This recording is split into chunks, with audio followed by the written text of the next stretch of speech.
Welcome to All Right in Sin City, a podcast about writers and writing in the Windsor-Detroit region. Your podcasters today are Irene Moore Davis, author, educator, and local historian. Sarah Jarvis, former bookseller, publishing rep, and literary festival chair. and me, Kim Conklin, Windsor-based writer and filmmaker. Our featured guests this week are Elaine Weeks and Chris Edwards. Elaine has a BA in English from the University of Windsor, plus 2 years of postgraduate studies in visual arts. She's a community leader with over 30 years experience in advertising, public relations, event planning, publishing, writing, editing, photography, conservation, and heritage preservation. She's written a novel called Trespasser and is working on a sequel. Chris Edwards holds a Master of Arts in Communication Studies degree from the University of Windsor and has been an instructor at the University of Windsor, St. Clair College, and Elder College. He's a publisher, photographer, digital design guru, educator, and world traveler. Chris has a long career in marketing and advertising and has managed numerous traditional and new media projects.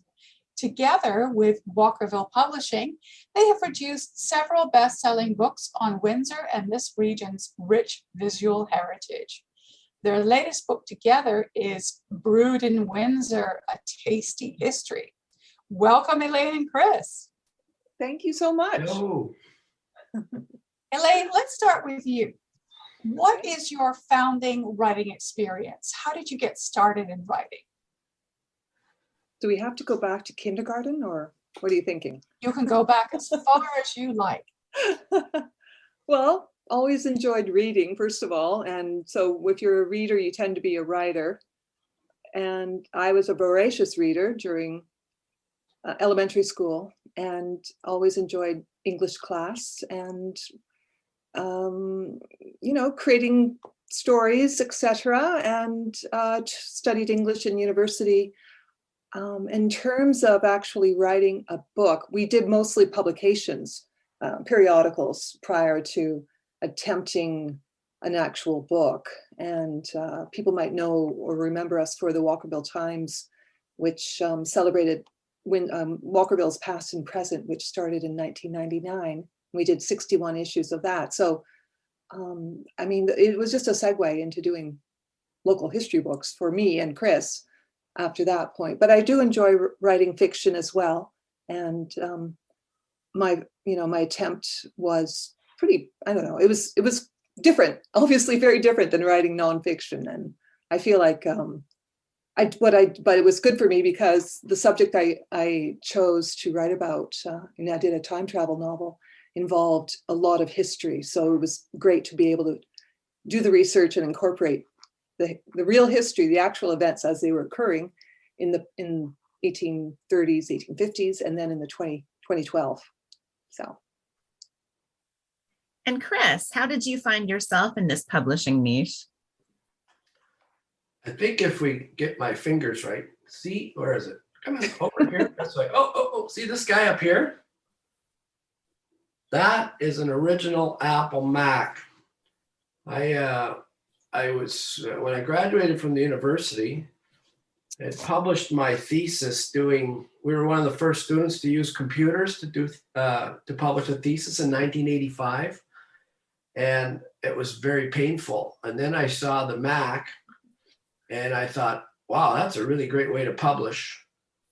And we bought our Mac and we got into what was called desktop publishing right away. We were like one of the first companies in the world to do that. And we've been in digital publishing in one form or another ever since. And we struggled through all of the trials and tribulations of publishing using computers. And one thing just led to another. It wasn't very well planned because when I graduated, I had no idea we were going to go into the publishing business. That was not the plan. And we've been doing that now for, how many years is that? 35 years.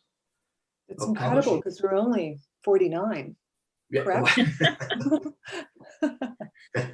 So what was your first book? The first book that we published or that I ever published?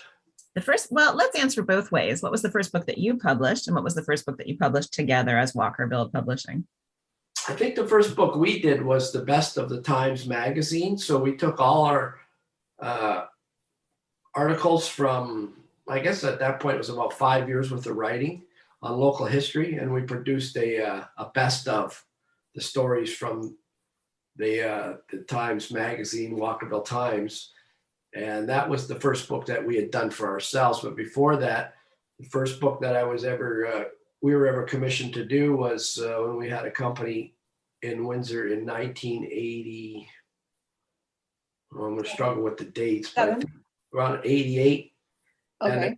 And Dr. Ron Ianni was the president of the university, and he tasked us with publishing a book on paralegal. Paralegals were just becoming legal, I guess. Can you say that? The paralegal industry was becoming official, and they wanted to put a book together on it. And Ron asked me to do a book, and we had to figure out how to do it because there really wasn't a manual at that time on how to produce books using these primitive Macs up here. I guess it's over here, and using software called PageMaker, and putting a book together. So that was really the first inkling that we had that we might get into book publishing. Let's talk a little bit about how you work together. Do you each have a specialty when you produce books together? Who takes care of what? Elaine, you want to start with that one? Well, we do a lot of common tasks, I guess. We're both good at research and writing and editing, etc. Chris is generally the one, he does all the design and layout, and I tell him I don't like that or move that, and then he, it's always a bit of an interesting teamwork process in that regard. And it's just the names of the books I kind of come from me most of the time, but then sometimes we'll come up with the name together or we fine tune it together. And the ideas for the books too stem from both of us. One of us might have an idea. There was a book we did way back after our first book. It was called Windsor Then, a pictorial essay of Windsor, Ontario's glorious past. And that was essentially a catalog of images that Chris had put together because people were contacting us to get copies of local historic pictures blown up so they could hang them in their offices, etc. And then I said, well, you got this little catalog that might make a cool book. So he thought about it, and it just morphed into a book from a small. We have the original one; it's only about that big, and it became, an 8x8 book, and it's still available through Amazon. Actually, it's quite funny to think about that because we don't have any print versions yet. But so that kind of thing is that's a kind of a cool example of how one of us will do something and then the other one will look at it and think, hey, there's another possibility or another direction we can go with that. Chris, do you have anything to add to that? I think you can break down the book publishing business into three parts. You have the first part, which is the author phase. So the writing, the research, as Elaine has alluded to, and particularly the editing, and to make sure, from a reader's perspective versus a writer's perspective is always a challenge because the writer always knows what they mean, but a reader may not. So how do we juggle that balance? So Elaine spends a lot of time in the writing and the editing and the research phase, as do I. And then when we move more into the publishing phase, which is the second phase, I tend to do more of the heavy lifting on the design and layout, but Elaine will take the proofs and mark them up. And it's more of a traditional way at that point, to the back and forth. And we try to engage outside sources as well. And then the third phase, which is always the big challenge for authors and publishers, is the marketing phase. How do we sell these things now that we've produced them? That's where most people really get stuck. So when we're out doing an event, Elaine will be in charge of the hustle, like we call it, the hustle of the books, the meeting of the public, here's reasons why you need to take this home and give us money. It's quite a challenge. And so she's definitely up in front on that. And really, none of the phases are less important than the other.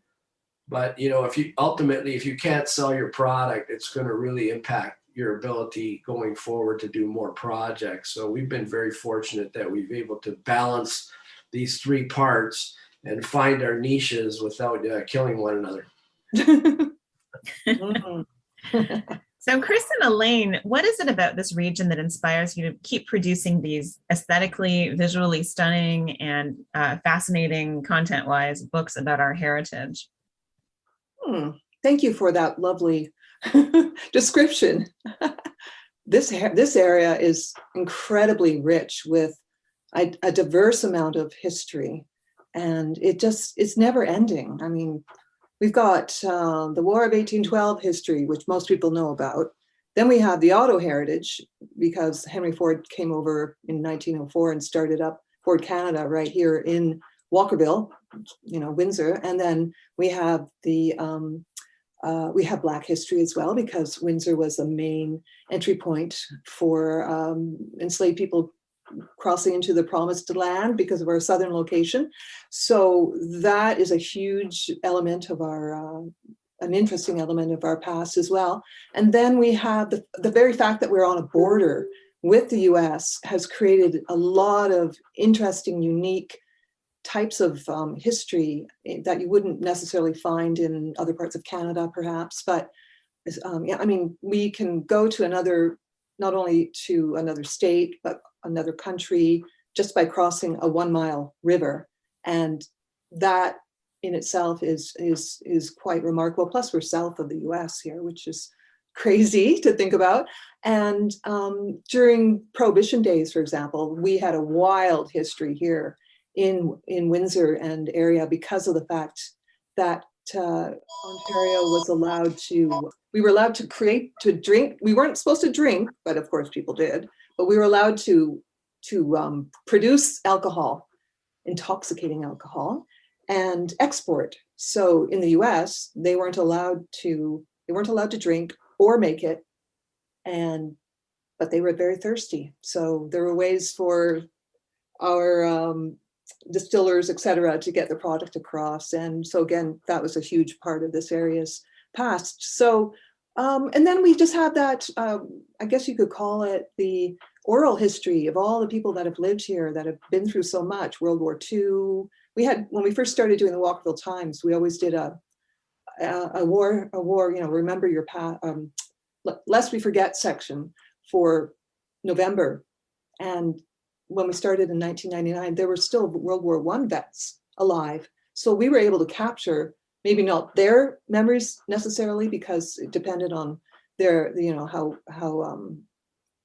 able they were to share that, but at least with their children's, or we would get memories given to us in forms of letters, et cetera. But then the World War II vets, again, we had access to them, and now most of them are gone as well. So it was really great to be able to capture those important moments in time. So a lot of that was oral history. And I mean, we're like Sin City here too. So we have a lot of amazing stories about people growing up and just wanting to, everybody wants to talk about where they had their first drink over here and partied, and there's just all kinds of stuff associated with that. So Chris, tell us about your latest release, Brewed in Windsor, what we're talking about, the rum running. We are, of course, famous for our distilleries here in Windsor and the rum running heritage. So what made you take on beer? In January, we had published some stories in other books regarding beer. We did the history of the Walkerville Brewery and the history of the British American Brewery. And these were written by a friend of ours, Bill Marentet. He was a local historian and also known as a breweryanist, category of collecting I never knew about, but breweryanists are passionate about beer. And Bill had quite a remarkable collection in his basement of Windsor beer. So he was a buddy of ours, and we hung out with him. He was a real character.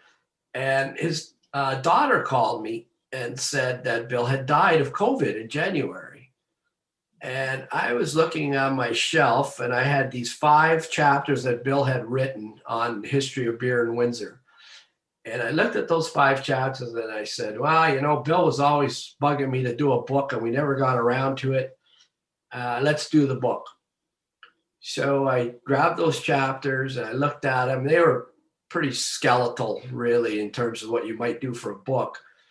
But it gave us a nice outline. They had already been, I had digital copies of all the articles. We didn't have to type them in. And Bill had given me a lot of his archival material. So I called Mike Berkovich, who had purchased Bill's collection, and it resides at the Walkerville Brewery. So I went over and talked to Mike about it. He said, you can have access to anything I want. And then a couple other collectors reached out to me when they heard we were going to do the book and offered up their collection to use. And we created this outline with the original 6 breweries of Windsor. And then we expanded it to include a chapter on Detroit, because Detroit had a number of breweries and people in Windsor drank Detroit beer. And people in Detroit drank Windsor beer. Again, back to that whole border thing that Elaine was talking about. And then we said, well, everything kind of relates to Prohibition when it comes to alcohol. And 3 breweries were launched during Prohibition in this area. And these are big breweries. These are not microbreweries that we're used to now. These are big buildings with lots of capacity.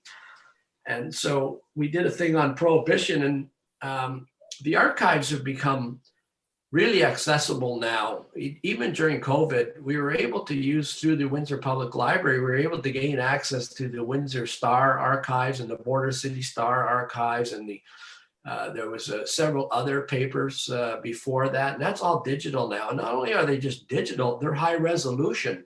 So you can actually grab advertising and photos, and you know, because we've been using computers so long, we're able to digitally edit the photos and make them look pretty sharp. And this volume just kept growing. So we did this great chapter on Prohibition where we updated a lot of the pieces that we had written in the past. We just didn't want to reproduce what we had, new photos.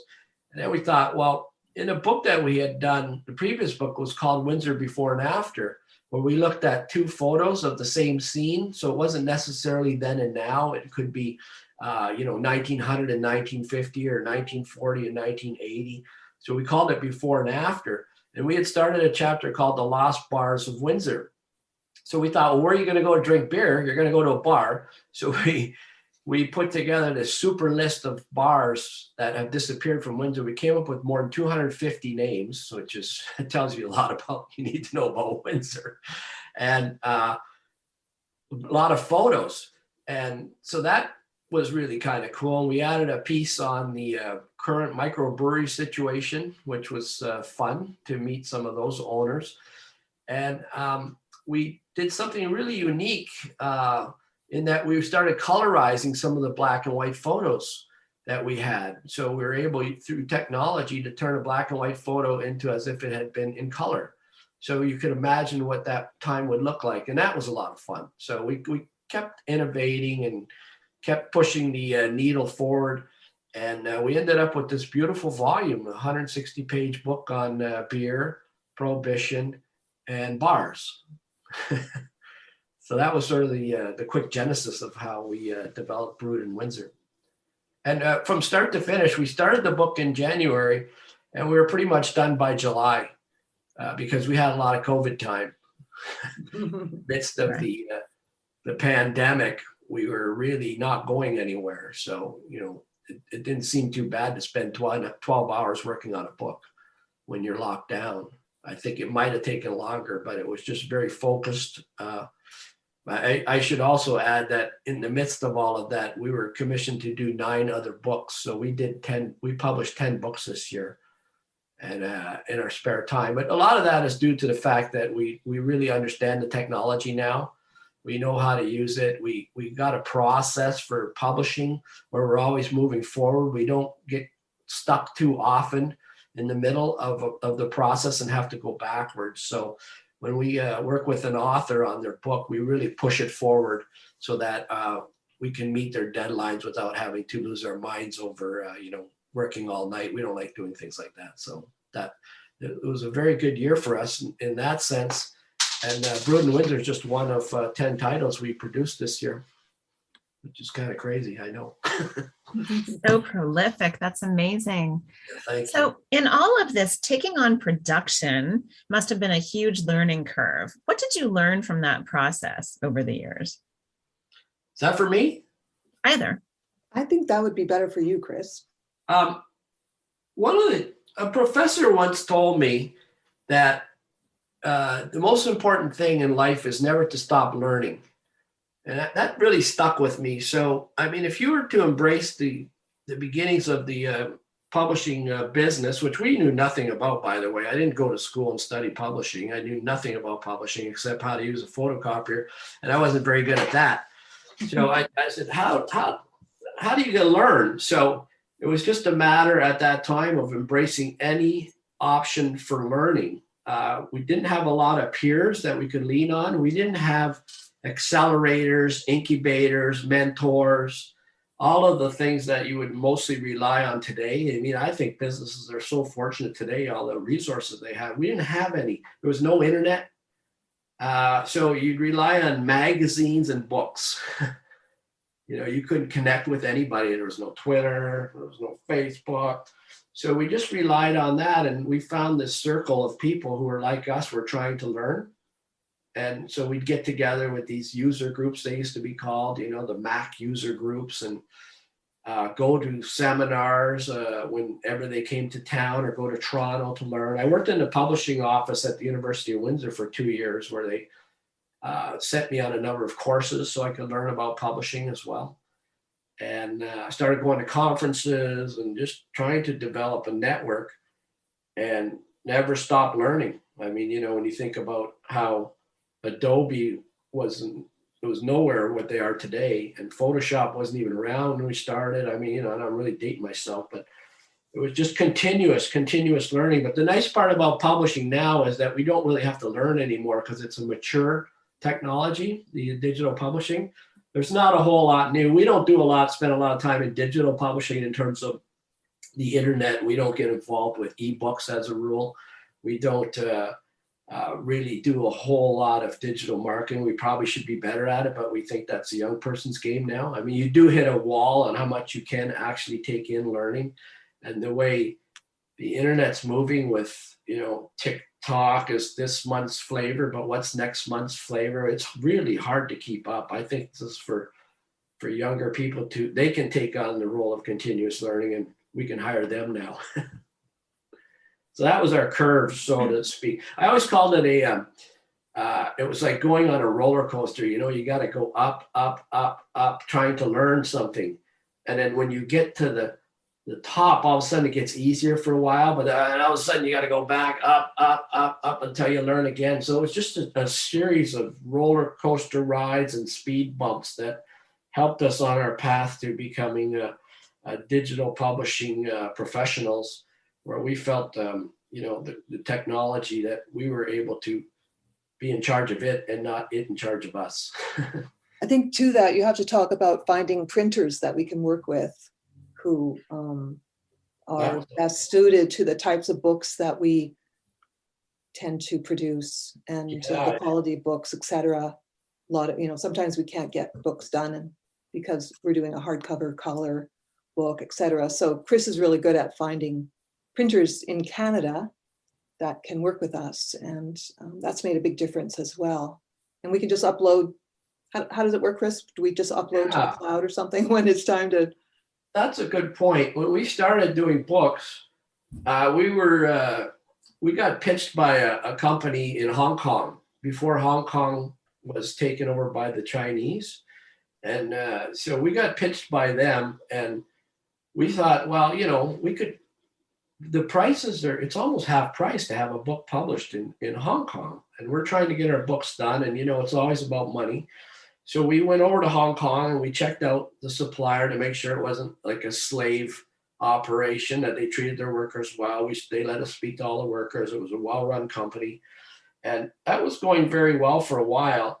But then, it was amazing how many times people gave us a hard time because our book said printed in China on it. that seemed to be the focus, even though it was probably the smallest type in the book. People were really zoomed in The on it. hardest to find. Hardest to find, where it said printed in China. And we started thinking about it. We said, not to get political, but I'm not a big fan of the Chinese regime. I mean, we've seen some of the bad things that they've done. I mean, I'm sure we all buy Chinese stuff. It's not like I'm advocating boycotts or anything. I just didn't start feeling uncomfortable about it, even though.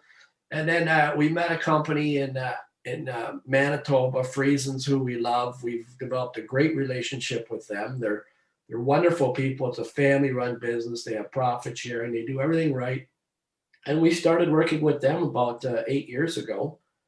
And while that was going on, the on-demand trend happened, where all of a sudden now you could just get one copy of a book, or 5 or 10, and then Amazon happened, and Ingram Spark happened, and all of these companies started. Lulu. When a family approached me this year to do a book on their family history, they only wanted 35, so we used Lulu, and the books are beautiful. They're like photo books, but we use the file to tell the story as well, not just photos. So all of this technology moving so fast in on-demand publishing. Oh my God. And we use Amazon sometimes just to do a proof of a book, because you can get a book, one copy, and there's nothing better than having your book in your hand as opposed to having 1,000 that you printed and catch that typo or catch that layout that you don't like. So now you get a book as a proof for $20. It's incredible. So we've kind of navigated the whole digital publishing. 10 years ago, we were on the forefront. It's already matured how many options you have. And we've managed to figure all that out just through hard work. And plus, we're really cheap. We're tight. We don't like to waste money on stuff. So we make sure when we do something that it's going to be the best value. It's not always the cheapest to print in Canada, but we're always happy with our partner. And as fate would have it, if we would have been publishing our books in China, our books would probably be sitting offshore somewhere right now. Yes. We wouldn't have them for Christmas. That was always a worry, thinking about our books out in the middle of the ocean somewhere, and it would take a long time to have them shipped across the ocean. And by the time, and of course, getting from Vancouver to Windsor was also a long wait and a bit of a worry. So yeah, it was always a worry. Much better this way. I'm not sure if you're aware, but this year has been especially challenging in book publishing in terms of deadlines. When we started dealing with Friesens in January, they were 90 days out. It's normally 30 days. And by October, they were booking into May. So if you wanted a book, which normally you could book in October and get your order for Christmas, if you booked in October, you were getting your books in April. So the industry had an enormous amount of challenges this year, mainly because publishers were finding they couldn't get their books done offshore. So it created a big backlog of books. And then all the people writing books during COVID. Incredible. People finally got to do the book they had always dreamed about. So because they had time, they were at home, etc. So very fascinating. Yeah. So just side effects. Just to conclude, we're a bit of a funny company in that we're a hybrid, that we write our stuff, but we also publish our stuff. So we're a bit of a hybrid, and we moved away from the model that said that you had to give an author an advance in the hopes that you would take on all of it, and we only deal with authors who want to self-publish. So authors hire us. So we're a for-hire company. They come to us with their ideas, and they realize that they're never going to get their book published unless they do it themselves, because the changes, again, with the way the book industry is now, it's very difficult to get your book published. I'm sure everybody is aware, and the audience is aware how difficult it is. And some people just feel like this is something I need to do. And these are the people we love to work with, who are doing it for the right reason, because it's something they really want to do. Not that they're going on Oprah. As soon as we hear that, we usually wrap the conversation up pretty quick. My book is the best book ever written, and Oprah's going to be calling me, and everybody says it's the greatest book ever. We're like, okay, I'm running away from this. We're interested in people who are doing them for the right reasons. And we can usually tell within, 5 minutes. That's usually the question we ask them, why are you doing this book? And the answer usually tells us whether or not we're going to be able to work with them. Elaine, you also write novels. What is it about writing fiction that is a little bit different for you or that draws you as opposed to writing a more informational kind of a book? I guess it's because I really like to think about what if scenarios. So I think writing basically encapsulates an author's idea, a spark that they have of, oh, what if this happened or that happened? And I developed a character that could create something else to happen. And it's almost like being a baker or an artist, because you get that spark of ideas, that imagination starting to percolate. And whereas with a nonfiction book, you have the creative process, but it's more of figuring out how to interpret history in an interesting way, in a colorful way or a readable way, etc. So I like that very much, but I also like the thought of creating something from nothing. And when I got the idea to do my time travel novel, I just had thought about what if this guy came forward in time who owned slaves, and he from a long time ago in Deep South. What if, because I got the idea from watching a basketball game of all things, an NBA game. So I just thought, that would be really interesting. And I thought, well, somebody should write that. And then I thought, maybe that person could be me. So I hadn't written anything beyond a short story by that point. And it was, we were starting to do we like to travel in the winter time and avoid Canada's cold winters. And so that coincided with our very first, we call them vanishing acts, where we vanish from here, we reappear somewhere else, and then we come back. And that gave me time to start working on fleshing out this idea that I had to see what would happen. I remember when I wrote 22 pages, I was so excited. Woohoo, 22 pages, that came out of nowhere. So then it just kept going from there. So it's a really fun and different process, aggravating, of course, too, because you're trying to think, okay, what am I going to do next? But with that first novel, it was easier for me in some ways because I could incorporate history. I could research. Well, I thought, okay, what was going on in 1837 in Memphis? And then I was able to include that and wrap that into the type of environment that my main character was living in, and especially in his circles, where he was a very well-to-do plantation owner. And I wanted to know, so it was just really, really fun. Whereas the sequel to that is more coming out of just fantasy and trying to figure out what am I gonna do? Because my people were wondering, well, where does he go at the end of the first book? So I'm thinking, oh yeah, where does he go? I kind of had an idea, but I thought, okay, well, maybe I can go further with this. But this one's harder. Plus, we haven't been able to go away.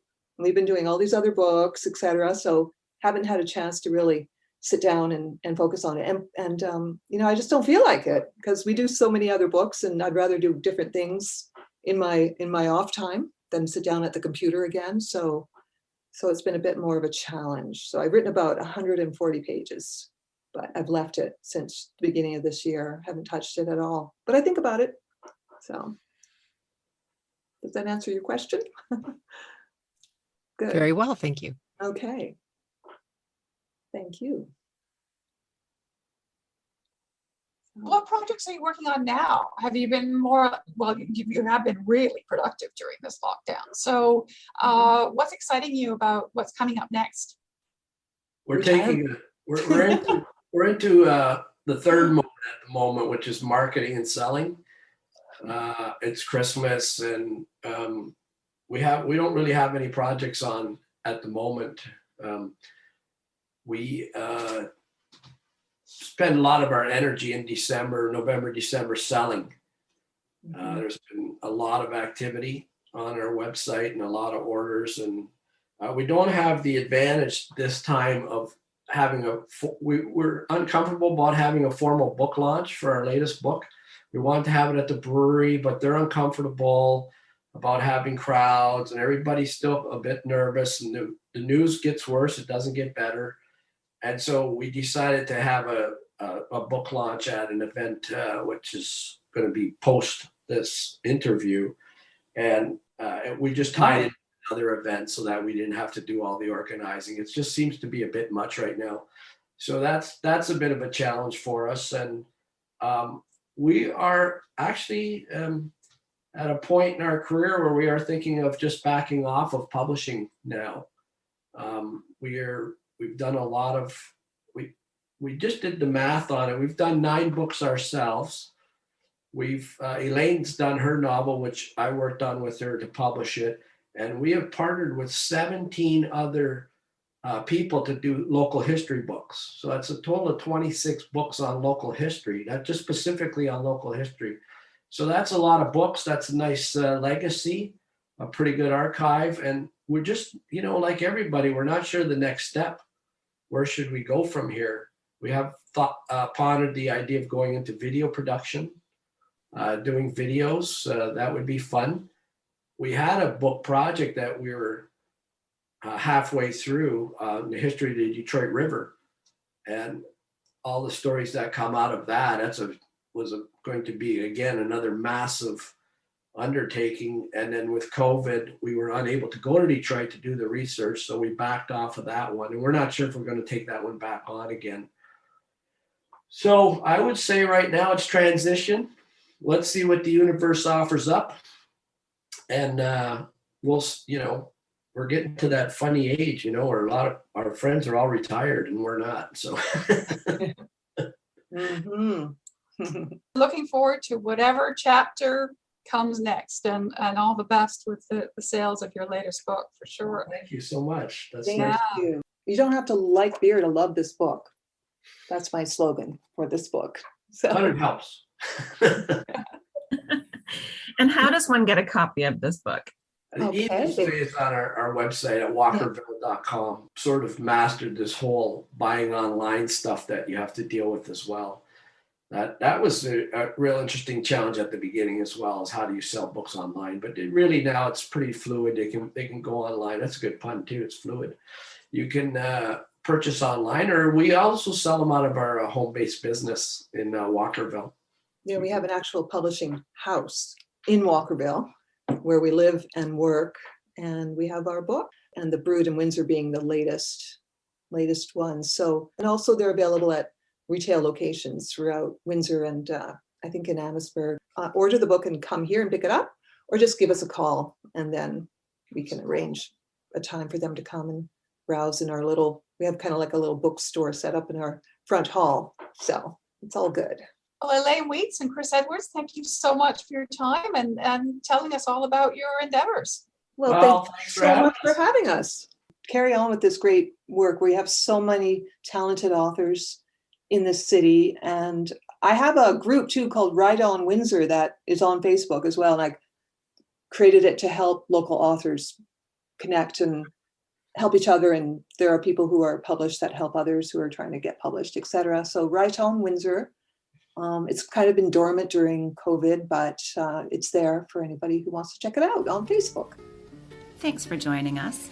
Look for more episodes of All Right in Sin City wherever you listen to podcasts, or check out our website, allrightinsincity.com. For information and announcements of new podcasts, sign up to our email list or follow us on Facebook and Twitter.